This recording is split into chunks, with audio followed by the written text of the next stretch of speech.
So, ladies and gentlemen, allow me to proceed with paper 4 today, right?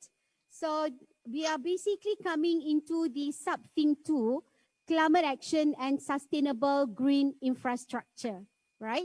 So, to start with the first paper and also the fourth paper of the day, so we will have our next speaker, Miss Sofia Castelo, right? So she's a landscape architect from Think City. So welcome, Sofia, to the National Landscape Day 2021. Very happy to see you. Hello. Good afternoon, everyone. Happy Landscape Day. All right, thank you so much. And allow me to read out a little bit on your biodata so that we can get to know you much better and much closer, right?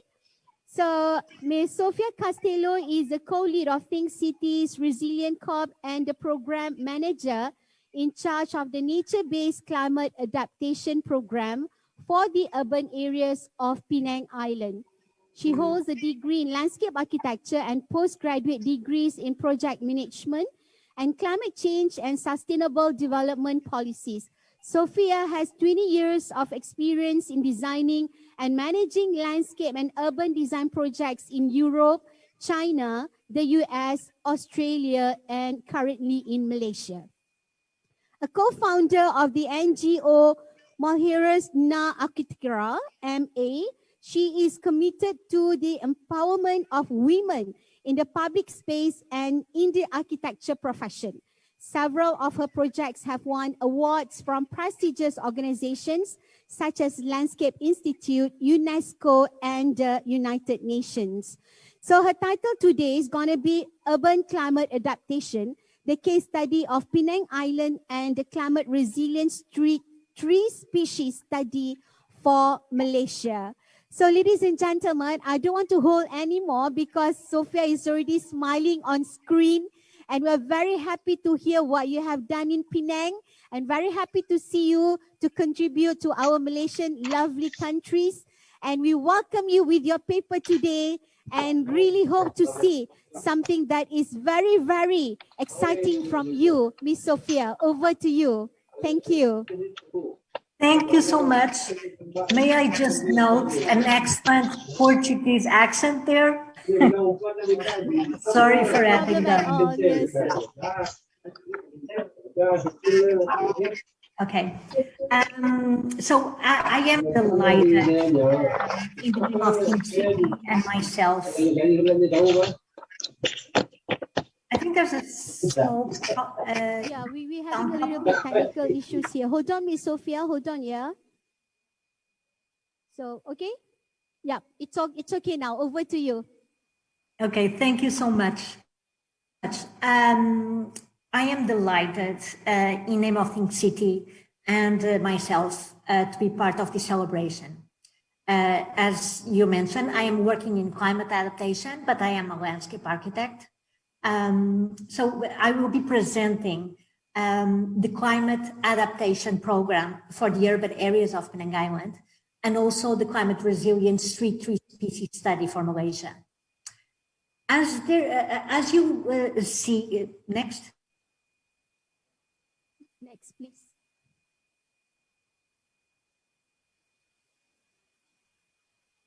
Okay, so first of all, I'll be talking about the role of landscape architecture in the climate crisis, mainly in terms of climate adaptation. Then I will present the climate adaptation program for Penang Island, and I'll present also the climate resilient street tree species study for Malaysia. Next.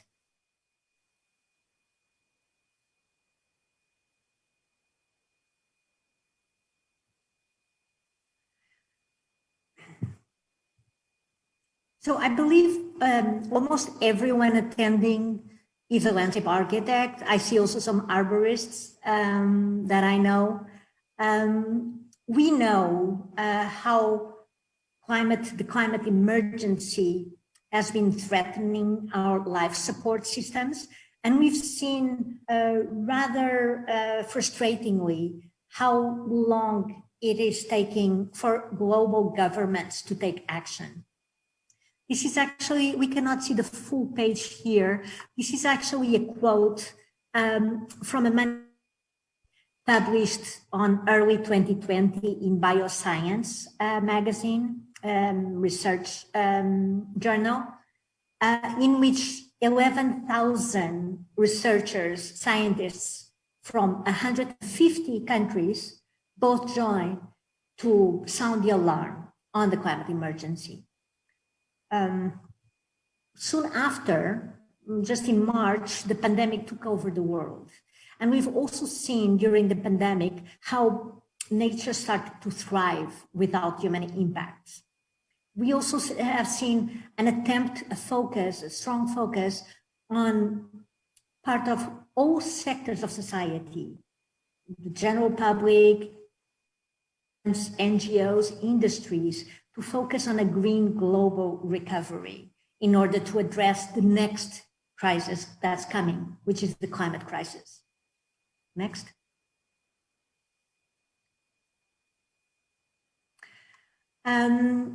So climate change is already impacting Malaysia. I must say that in some areas, quite surprisingly for me, I was not expecting rises, the price of vegetables to rise already.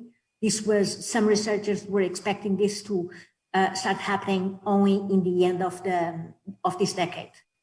So we know that dramatic warming is projected for world major cities. And this is actually this study that mentions KL is a very, it's a worldwide study on the impacts on climate in cities. And they compare the climate of different cities today with the climate that these cities will have in 2050. So I'll give you an example.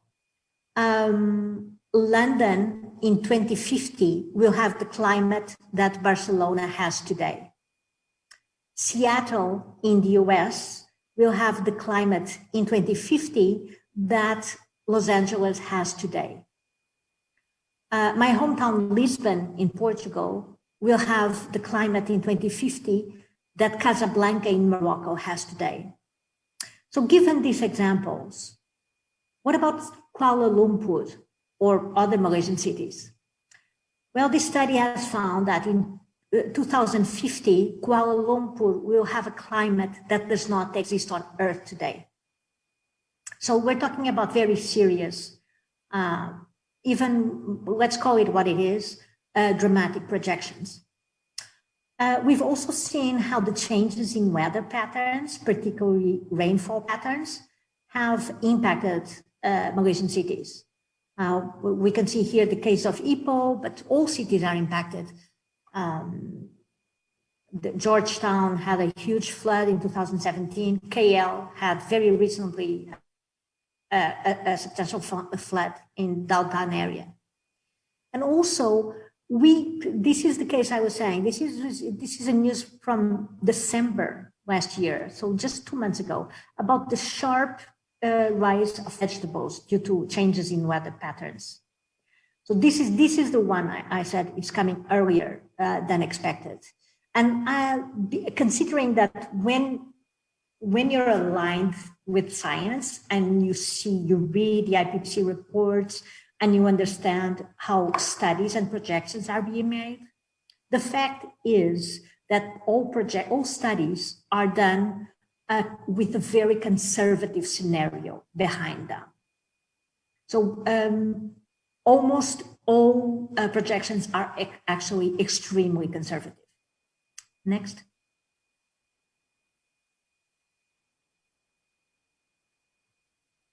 To add to this,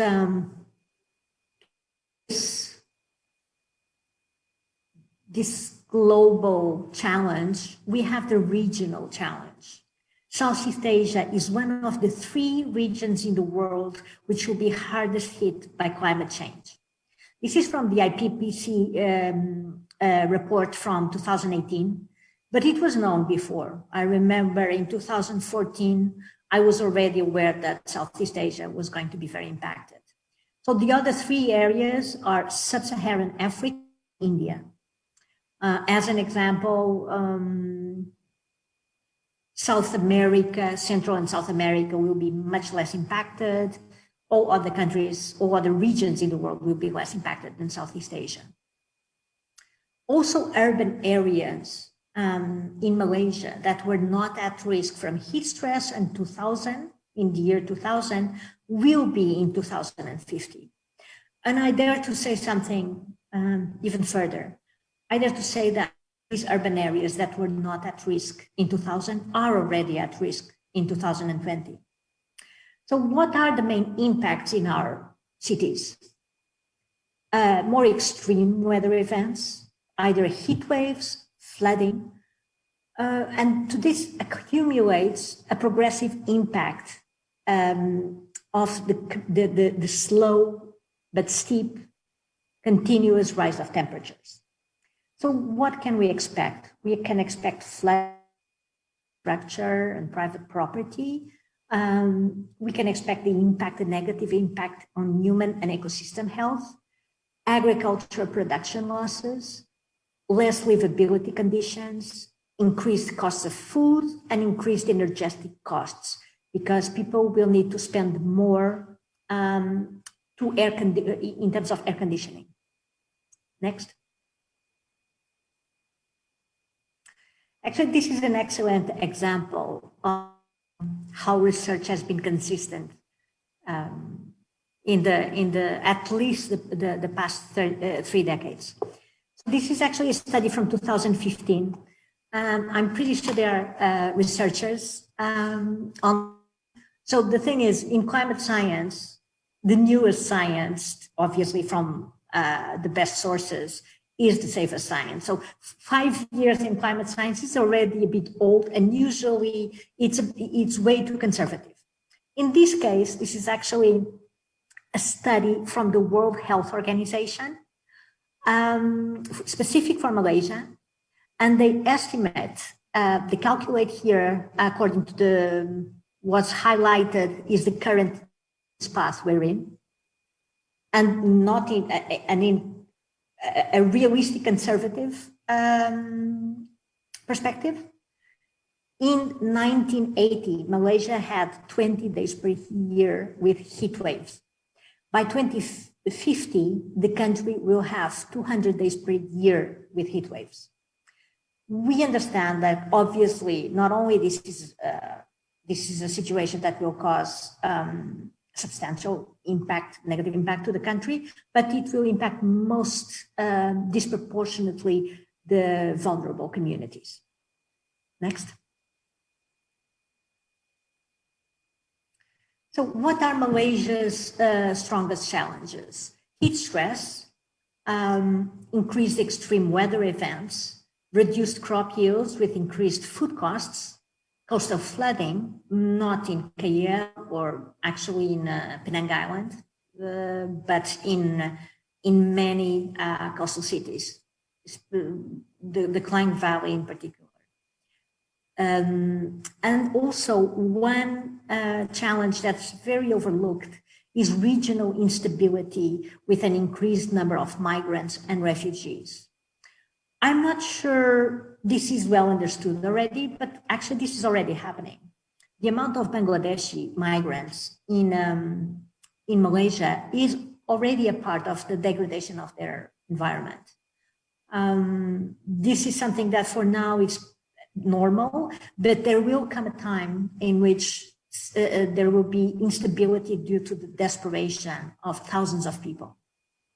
Next. However, the country also has advantages. There's a very high natural capital. Nature in Malaysia is has an amazing biodiversity and capacity also for carbon offsetting. The country's climate performance is not very high, so there's a lot we can do to improve it. And also due to the developing status, there is international funding available. Next. So I think well, it is pretty clear by now that most challenges can be addressed can and must be addressed by landscape architecture. Increase of temperatures in our cities, flood management, they are all areas of intervention in our profession. So we've seen here, this is the Landscape Institute, but we have IFLA, EFLA, several organizations calling out for the work of landscape architects to be recognized as critical in the fight against climate change. I must say that even though our work is also relevant in terms of mitigation, it's most important in terms of adaptation, because most impacts are going to be felt on cities, and we can actually improve microclimate and reduce flooding in a way that can improve our community's well-being. Next. So this is basically, right now, it's very mainstream, the expression nature-based solutions. I use it as well, but actually this is basic landscape architecture strategies. So they are actually not only the most cost-effective, overall effective strategy to reduce temperatures in the city. They can cool the between 2 and 8 degrees Celsius. And this is because they work to null the urban heat island effect.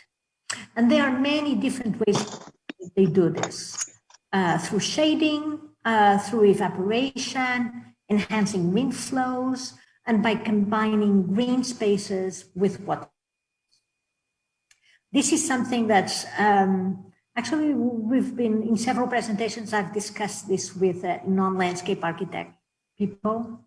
And I think it's very important from our side to highlight the importance of expertise in terms of nature-based solutions. It's not just about planting trees. And we've seen several governments, the Malaysian government included, talking about planting trees, just adding more trees can actually have a very damaging impact if there's no expertise behind it. I'm going to give you an example. Some years ago, I think 5 to 7 years ago, there was a very big project to plant many trees surrounding Beijing. Obviously, China has been doing this for many decades, but this was a specific project. So they've planted a lot of trees in a specific location. And as a consequence, air pollution in the city increased. So everyone was mystified by this. How are we increasing planting trees? This is very, very simple. And I'm sure many of you are already identifying the problem. So basically, they planted the trees in the wrong location and they blocked natural airflow corridors. That even though trees are excellent at reducing air pollution, there is no comparison between trees and natural wind corridors in reducing air pollution. So this is just an example of our responsibility also when we talk with public officers, public officials. We should highlight that, yes, we need to plant trees, we need to develop nature-based solutions, but we must be keen in expressing the need for expertise behind any strategy. Next.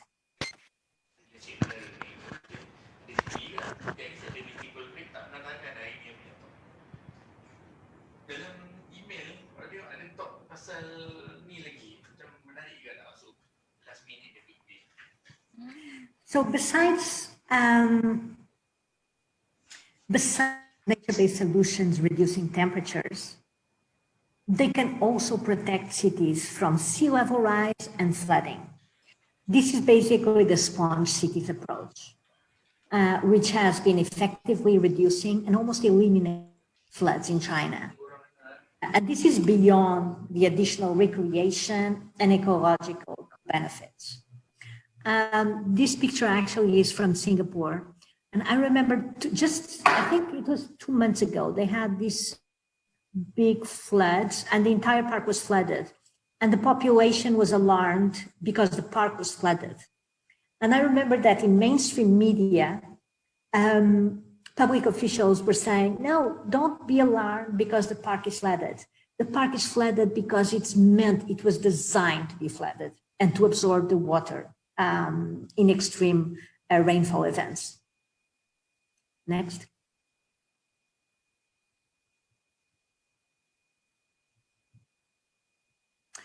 And so now in this year, we're in 2021, but it almost seems that we're still in 2020, right? Nothing has changed much. So we're locked in this COVID-19 crisis that has changed our lives completely, very fast. And it has been very rewarding to see how governments and particularly city governments, have been acknowledging the role of urban green spaces in the population's well-being, most importantly in public health and in mental. And obviously, we can see here this image. It's actually a park in New York in which they designed these circles for people to be able to use the park while still social distancing. But I think that without green spaces, urban population would be even more overwhelmed by the crisis. So actually this has highlighted the need for green spaces. And there are many cities and global national governments focused on expanding green spaces in streets, and introducing new typologies of green spaces. We've seen this in, for example, in New Zealand, several cities in the US, in Europe, and KL, obviously, our people in KL and Penang also. Next.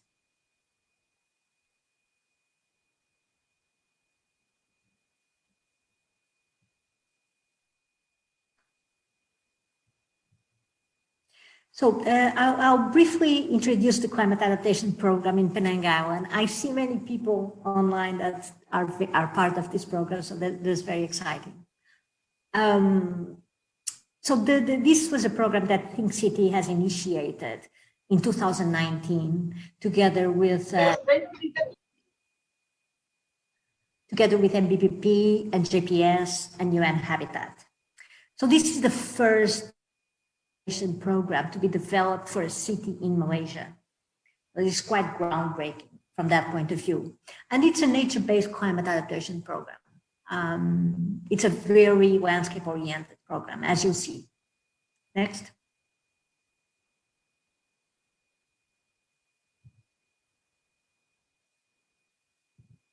Next, please.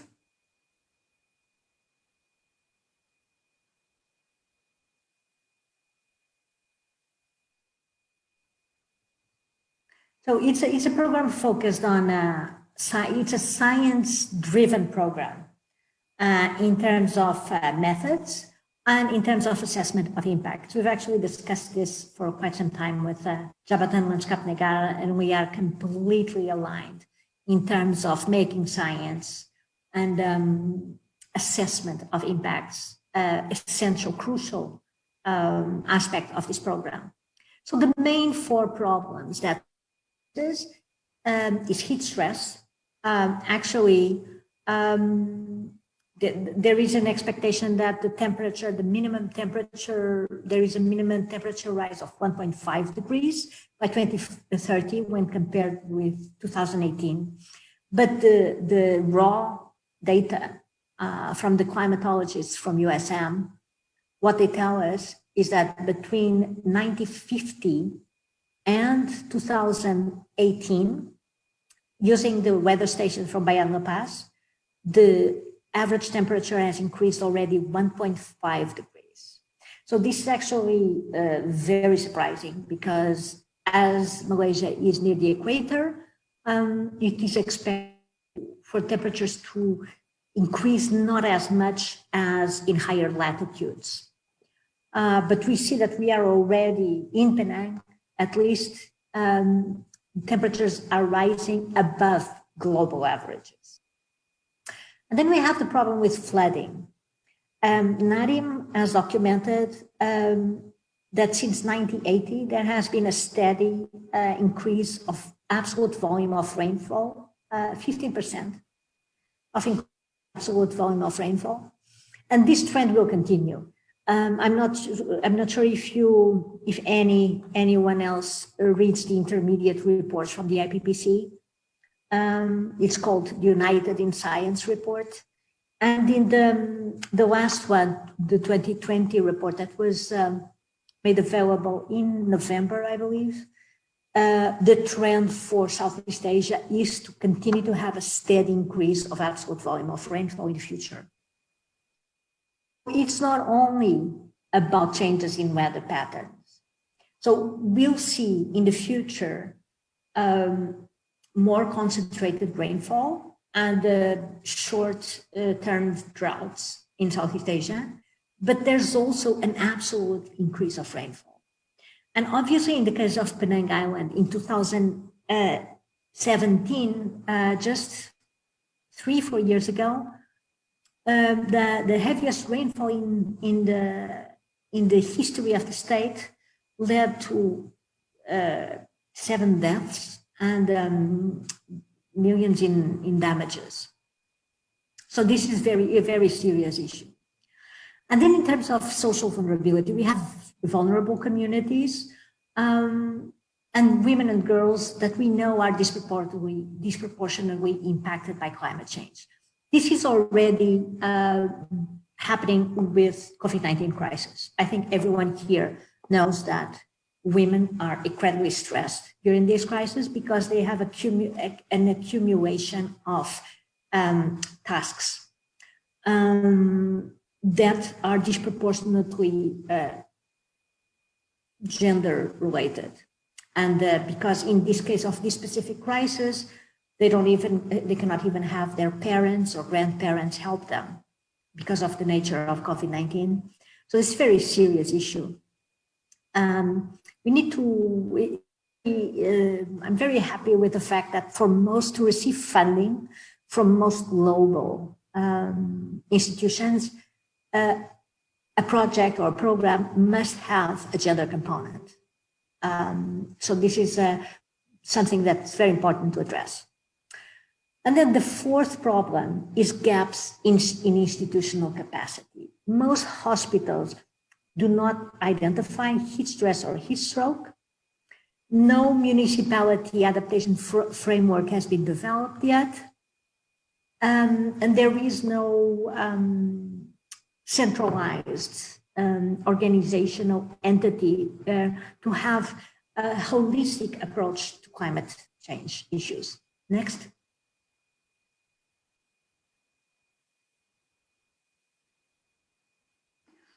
Okay, so we see here, this is remote sensing, surface data on remote sensing, and we can see down and the difference between 1988 and 2019.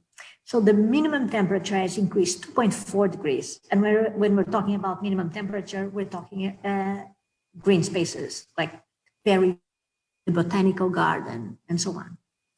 And the maximum temperature has increased by 8.7 degrees. We can also very clearly see here the impact of the urban heat island effect. It's the most built up areas that are. Next.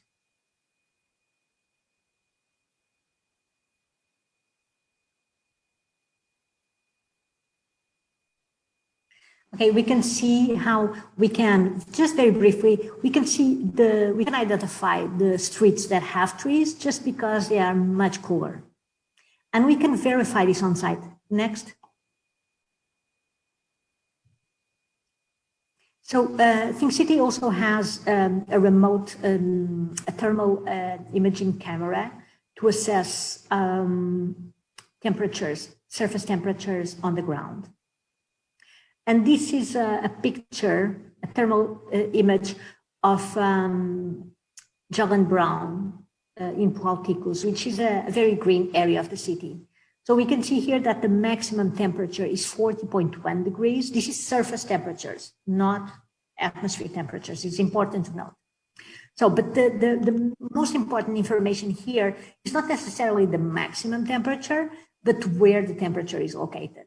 So it's 40.1 degrees and it's on the roof of the building. You can see 40.1 degrees Celsius in red over the picture. Next. So on the same day, 1 hour after we took this picture, we went to the UNESCO core site, which is a very built up area with almost no greening. So we can see here that the maximum temperature is almost above. And if anyone living in Georgetown, shout out to Mr. Chandra, knows that walking in Georgetown is stressful in terms of heat. So in Lebu Igreja, you can see here this image of incredible heat stress. And we can see that the 68.9 degrees is actually located very near the ground. So it's not located in a roof, it's actually near the ground where people are. Next. So this is basically the program. We have 4 main problems. So our program is focused on addressing these 4 main problems. So goal number 1 is to reduce temperatures and the urban heat island effect by strategically planting trees and introducing green spaces in the city. Goal number 2 is to reduce and if possible eliminate the number of flooding events by using upstream retention and blue corridors. Goal number 3 is to strengthen social resilience, vulnerable communities, and to empower women and girls. Goal number 4, to reinforce institutional capacity, we have a public health program to detection of heat stress and heat stroke in public hospitals in Penang. We also have the creation of a knowledge management platform that will mainstream this framework for municipal climate adaptation for all cities in Malaysia. Finally, we will develop a climate resilient street tree species study. Next.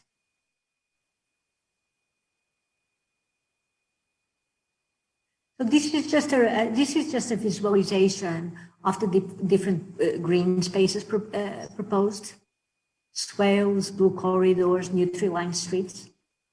Next.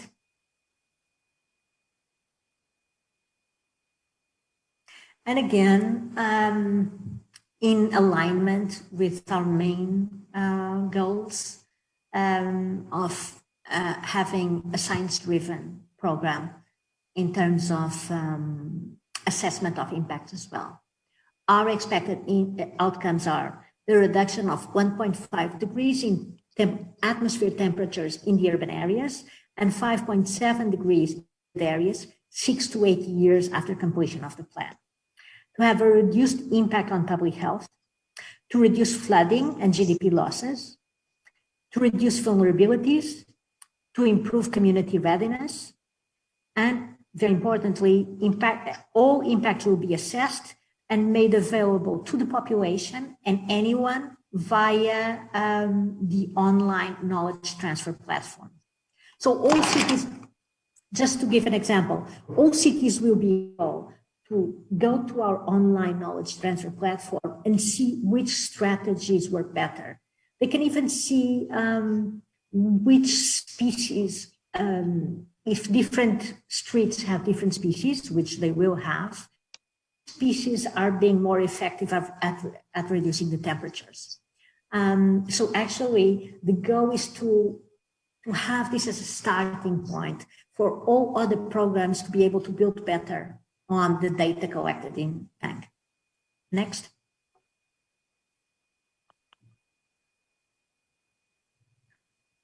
So in early 2020, the Penang program was shortlisted for the Climathon Global Cities Award 2020, together with the 4 other cities, Miami, Khartoum, Dublin, and Salvador from Brazil, and we won the award. So we were delighted, as you can imagine. It was a huge honor.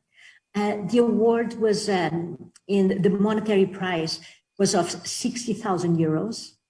And we agreed with the Crowder Lab and Climate Kick, which is the European scientific body for climate change. It's a public-private partnership, but it's the main European body for climate action. So we've agreed with them and with the generosity of MBPP to allocate these funds to develop the climate resilient street tree species study for Malaysia. Another good news. Oh, I see the amount here. There's a mistake in the amount. My apologies for that. So in October 2020, the Penang program was endorsed by the Adaptation Fund to receive a fund of $10 million US. So it's excellent news also. The Penang program will be paid by international funds. Next.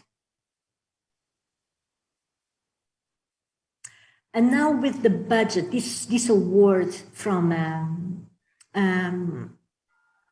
the European body for climate action, with the monetary prize, we are developing the street tree species for Malaysia. And why is this important? Even though it's difficult to fully grasp this problem by now, we know that we'll see substantial declines in urban tree habitats in our cities. There are some species that will not be able to thrive under climate change. And we have cities all over the world developing studies for this. And for some cities, it's very easy. Like for they just need to select the trees, the species that are able to thrive in London climate today and in Barcelona climate today, because they know in the future they'll have a climate similar to Barcelona. In Malaysia, this is a little bit more difficult because, as I mentioned in the beginning, Malaysia will have a climate that does not exist on Earth today. Next. So there are 4 components to the climate resilient street tree species study for Malaysia. So first, a research paper. This is what we're doing right now. Researchers, I'll just mention Jamie Carr, Dr. Shamsul Khamis, MLA landscape architects, myself, Mr. Guna, and Taimacina. So Jamie Carr is from the UK.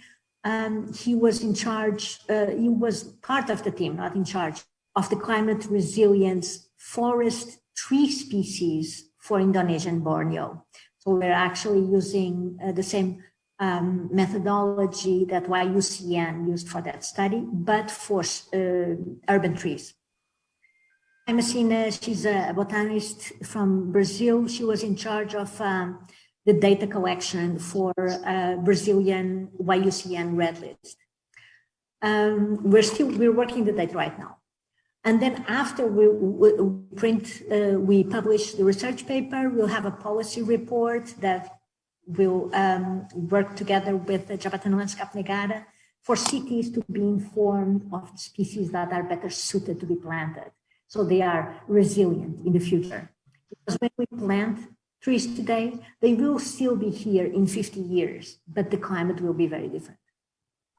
And then the third component is quite new, this is quite recent, it's an online collaborative database. And the fourth component, outreach campaign, which will develop more. We had already an exhibition in Penang, but we'll launch in KL after completion of the study. Next.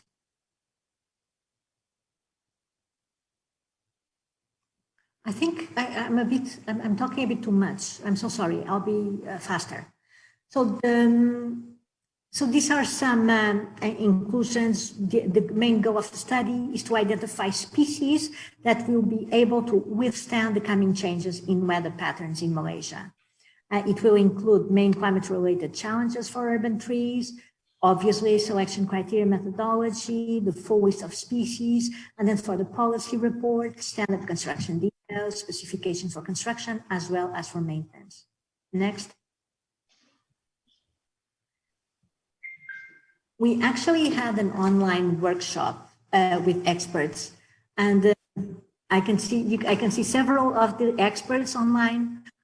So this was actually very interesting. It was completely a new experience. I think also because it was in lockdown, it was virtual. We had people from different organizations. We had Mr. Lango that shared this experience in Singapore. We had obviously both participants and observers from Jabatan Landskap Negara. It was very interesting because what we've noticed is that there are already trees being impacted, specific species.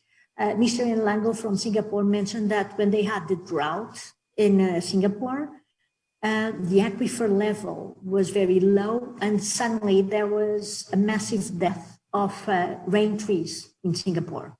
So, and when we started discussing specifics, lots of experts started sharing their observations on specific impacts that they don't yet fully understand, because climate change is not about a before and after. This is a progressive phenomenon. Next.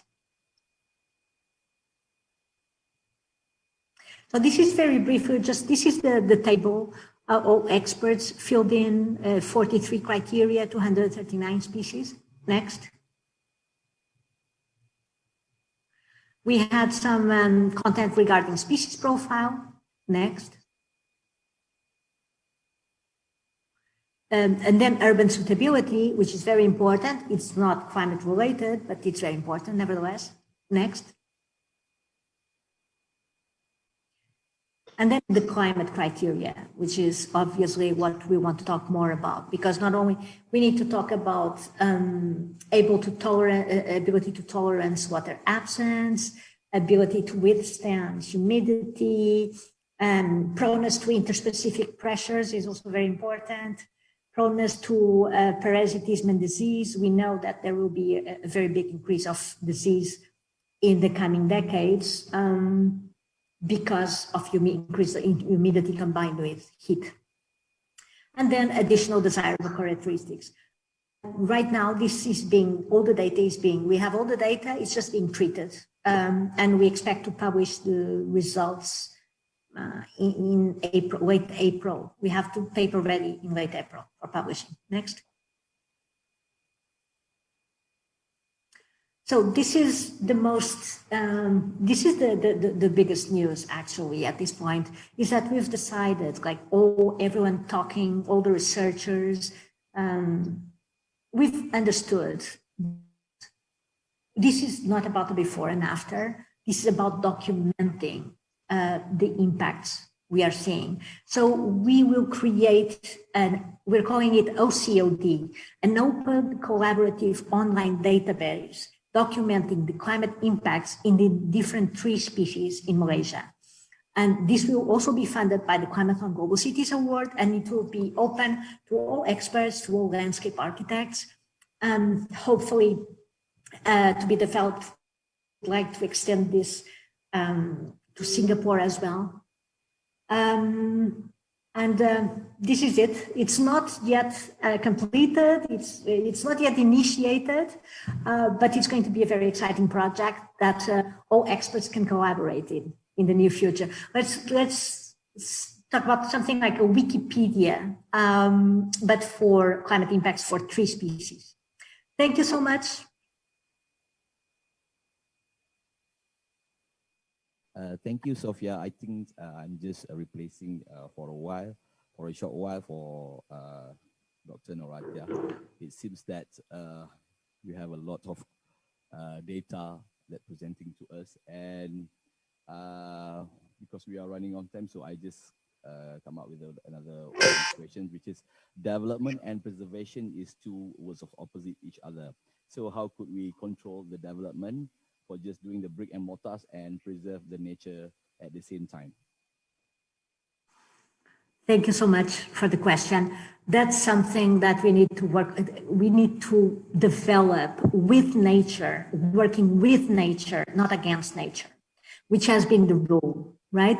The civilization of concrete works against nature. And this is why the development of nature-based solutions is all about development within integrating nature. So that's my reply. The way to go is development, yes, but integrating nature. Oh, we have on the chat box that you're asking for this soft copy slide from you. Oh. But never mind, you can just call the sure. secretary afterwards. Okay, Sofia, I think what you have been study from your study, it seems that is in line with our national landscape policy to preserve the nature, which is thrust number 3 and number 4. So I guess thank you for presentation for today, and we owe you very much, and we hope to see you again. And thank you for Think City for collaborating with us. Thank you. Thank you so much.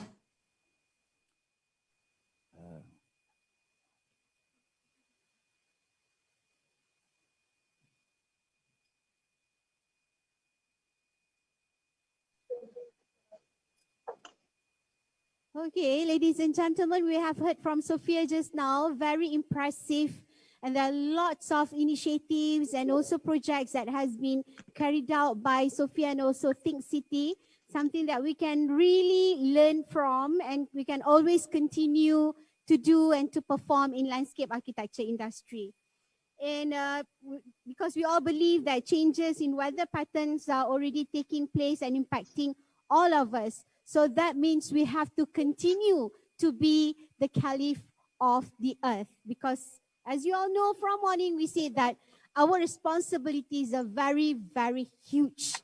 It is all on our shoulder, and this is a time for us to react.